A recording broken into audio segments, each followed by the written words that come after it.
সুমনা তখন খুব ছোট ছিল। তার মা মমতা আর বাবা হরি খুব সুখে শান্তিতে থাকত। একদিন ঘরে জল শেষ হয়ে যাওয়ায় মমতা পুকুরে জল আনতে যায়।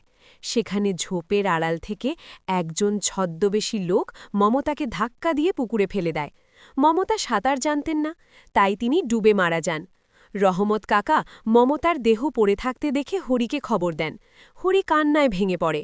মমতার মৃত্যুর পর গ্রামের মণ্ডলমশাই হরিকে কুপরামর্শ দেয়। হরি, সুমনা তো ছোট, তার দেখাশোনার জন্য তোমার দ্বিতীয় বিয়ে করা উচিত। মমতার সৎবোন রূপাকেই বিয়ে করো। হরি রাজি হয়।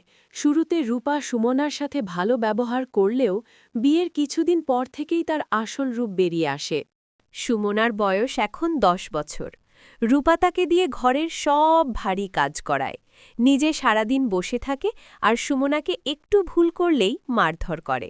সুমনা সারাক্ষণ তার মৃত মায়ের কথা ভেবে কাঁদে।